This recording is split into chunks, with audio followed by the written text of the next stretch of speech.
What age did you get into boxing then?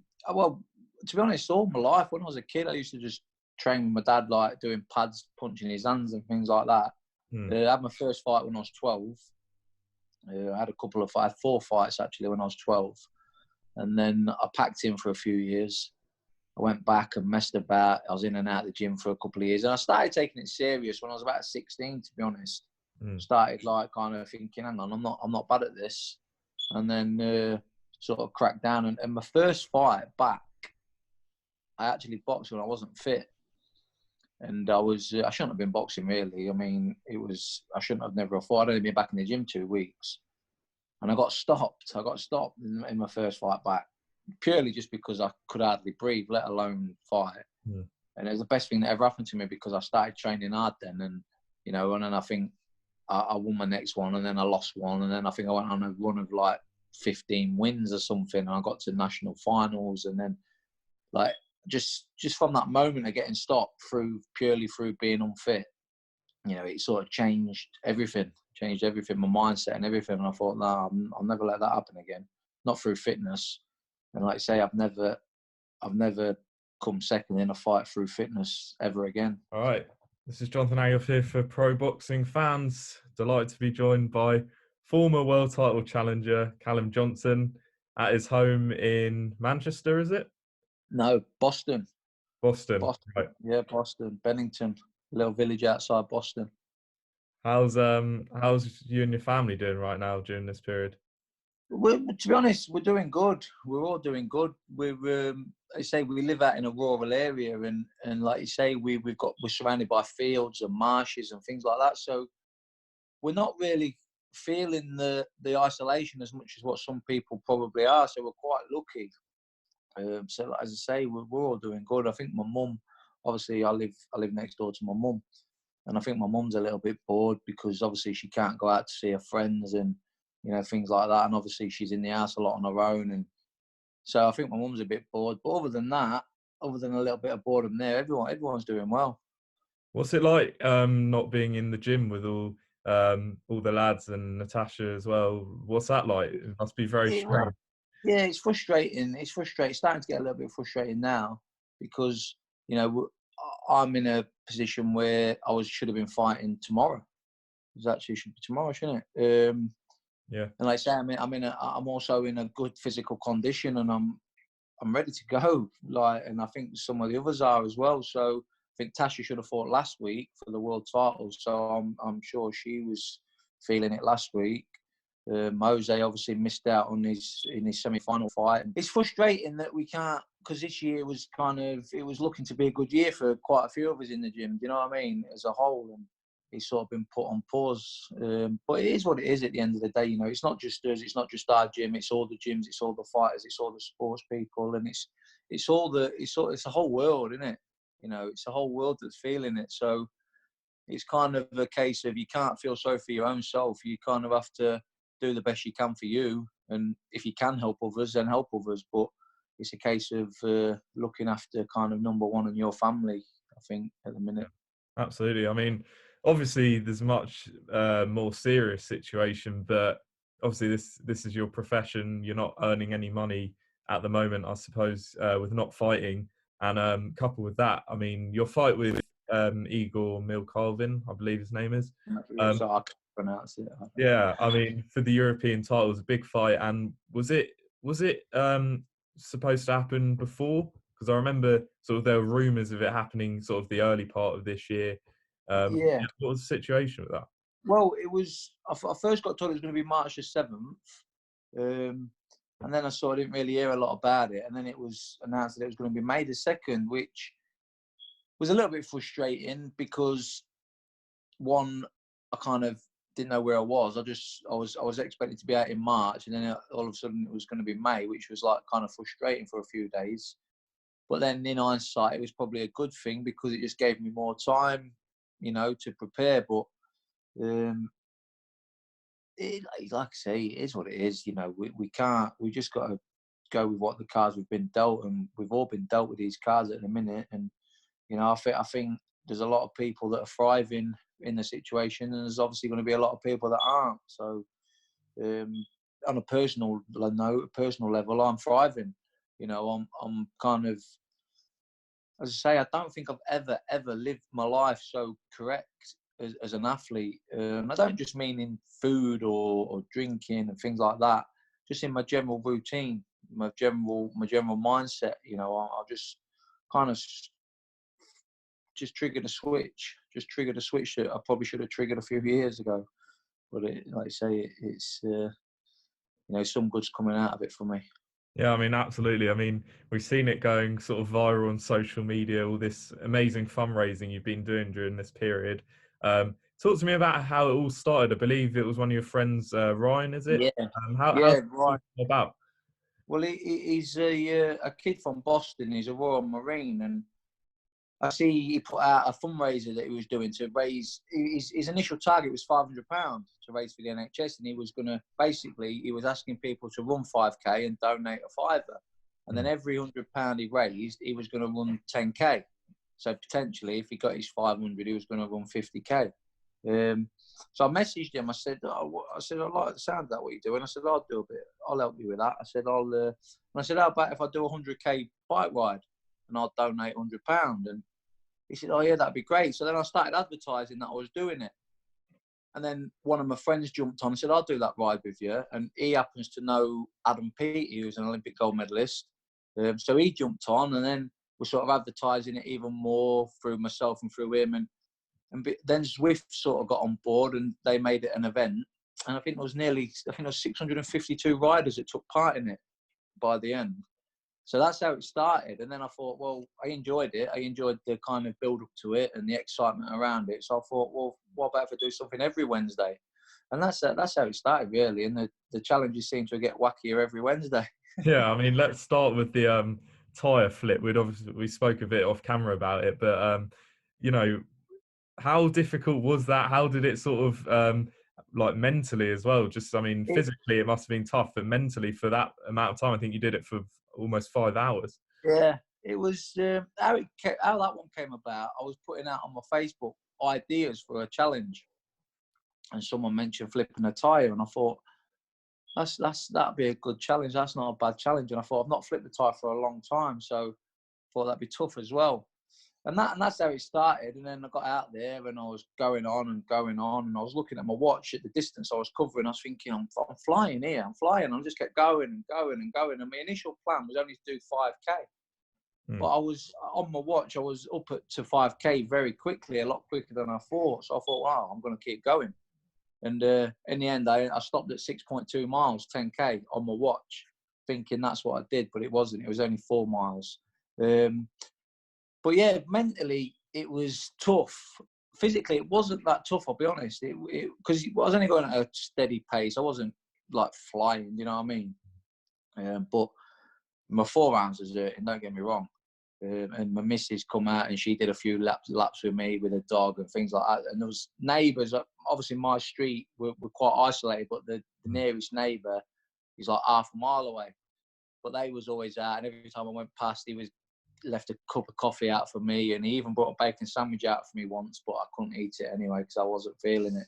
So, and there was 2 or 3 people down my long road that was all out, and every time I was going past, it was cheering me on and having a chat with me. So that was inspiring and gave me that little bit of motivation as well, and sort of kept me company as well, which made it a little bit easier. Yeah, brilliant stuff. And I think the other day you did the half Ironman challenge. Yeah, done that Wednesday. What that involved? Well, obviously it was modified. Obviously I couldn't swim, so what I did for the first 20 minutes, I did battle ropes with a 20 kilo weighted vest on to replicate the swimming, if you like, the mile swim, which was tough. Then I jumped onto the watt bike, did 56 miles on the watt bike. Then I went and did a 10.5k run and finished with a 10.5k row. So it was like a little bit of modification to the actual real Ironman, but it was very, very similar. And I'm sure it's just as tough as well. And it was tough. That was probably the hardest one out of all the challenges yet, to be honest. How much have you raised for the NHS so far? Do you know? I think the page is just short of 22 grand now. Wow. So, but that's obviously not just me. That's a kind of a joint effort. You know what I mean? Me, Adam Peaty, Ryan, obviously, who started it. There's another friend of ours called Joshua Majuri. He's a world champion bodybuilder. So he's been doing his own challenges as well. He did 5,000 lunges on one of his challenges. The same day as I did the Tyre flip, he did 5,000 lunges. And like I say, so he's been doing something. A friend of mine, Craig Oliver, again, who was that's the connection with Adam Peaty. He's been doing things. So it's kind of a joint effort as well. You know, I can't sort of sit here and take all the credit because it's not all mine to have. You know, it's a joint effort. Yeah, and you're saying like even sort of the next day, you're not even feeling that sort of achy or anything. No, I mean after the Ironman, I was a little bit. My arse was aching. Don't get me wrong, I sore arse. You know, sat on the bike all that time, and then being sat on the row where my legs was a little bit stiff. Don't get me wrong, but I think it's because of the fact I'm living so well and so clean and eating so correctly and drinking so correctly that I just seem to have loads of energy, and I'm living in a perfect routine, if you like, as well, which I've never really done. I'm going to bed at a similar time every night. I'm waking up at a similar time every morning, and I never did that. And to be honest, the way I used to live my life before lockdown, or the routine that I used to live my life in, when I think back, crazy, really. You know, it was crazy. I just lived anyhow. You know, I used to I'd be up till 3 a.m, and I'd sleep till 3 p.m, and I'd just snack on a cereal bar before I went training. And, you know, I used to do daft things like that. And the benefits I'm feeling just in 4 or 5 weeks from living the way I've been living is crazy, really. And it's mentally made me realise, you know, what potential I have got if I live this way. Yeah, I mean, do you think in your mind that you'll be better prepared for this European title fight now, you know, with the way you're living at the moment? And it's kind of a blessing, I guess, that all the sort of it's been delayed so long. Yeah, 1,000,000%. I mean, I've never been so strong, so fit, so sharp. You know, everything. I mean, I've never felt this good. I've generally never felt this good. So, you know, I do think it's going to benefit me massively. Yeah, people say about age. You know, I'm young and fresh. I've got no miles on the clock, and you know, I'm just, well, these last 4 weeks have shown me what I have got in the tank. You know, so you know, I'm not worried about anything. I know for a fact I've got some of my best years coming in front of me, and I just can't wait to get back out there and show people, you know, what I've got, because I've still got a lot to give. The British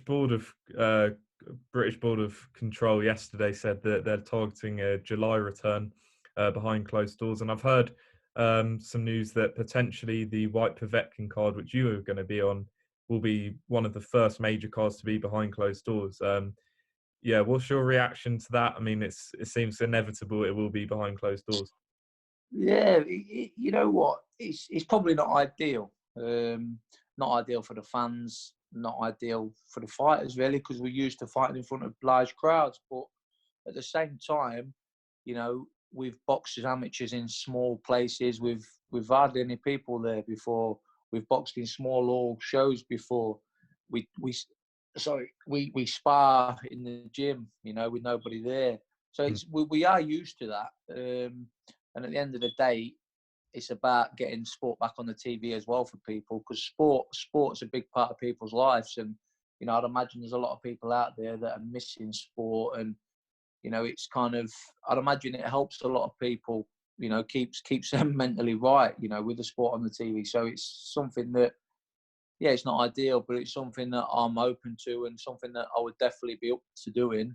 But again, it's also something that I'm not really thinking too much about right now, because until something's sort of set in stone, we don't really know what's going to happen. So we kind of have to, you know, like I say, I'm just concentrating on myself, doing what I have to do, so I know when everything is back to normal, or we are going to be able to fight behind closed doors or whatever. I'm going to be ready. I mean, you said sort of the lack of sport. I know a large part of your gym are Liverpool fans. Have you spoken much to the likes of Callum and Liam, who's a father now? I'm not going to say I want the league to be suspended totally, but it wouldn't bother me.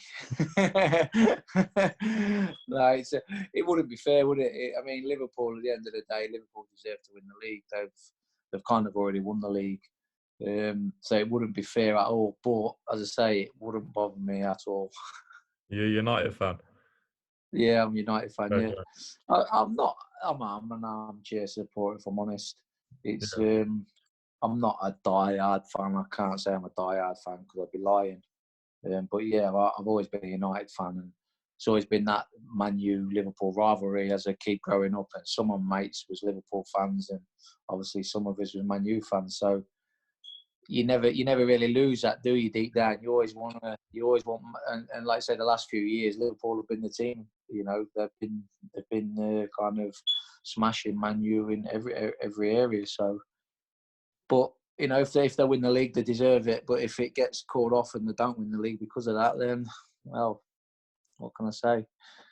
Yeah, you've had some unhappy gym mates, that's for sure. Yeah. I won't go in the gym that week. How much contact have you had with those guys and your trainer Joe Gallagher?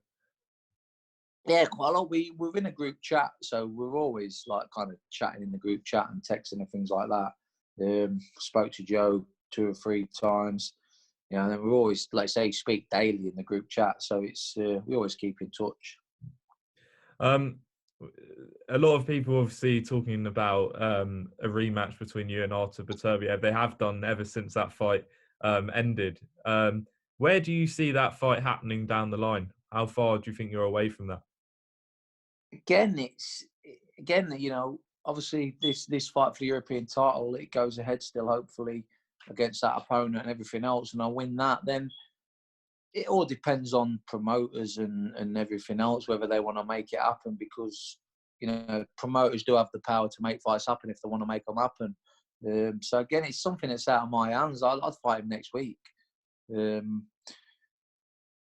But you know, again, it's something that's out of my hands. I've learned over the last couple of years that if I can't control it, not to worry about it. Do you know what I mean?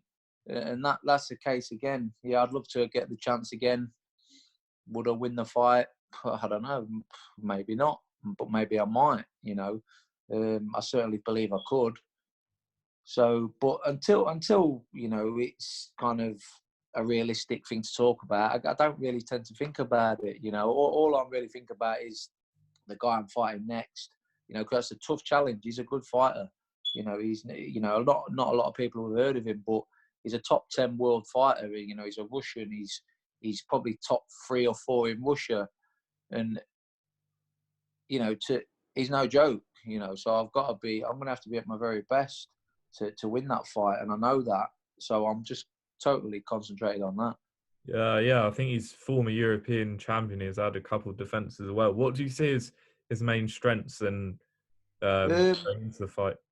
I think obviously he's a southpaw, so that obviously brings a different kind of challenge. He can box.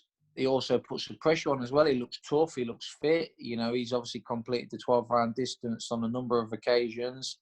He looks tough.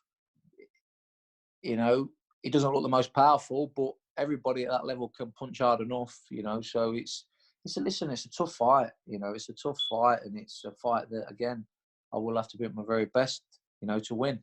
But I'm doing everything that I can, that I will be, and I do genuinely believe I'll be fitter and stronger than I've ever been.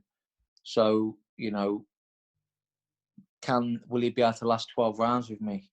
I don't think he will, because, you know, the level of intensity that I'm planning on putting on him for 12 rounds, you know, I don't think he'll be able to cope with it.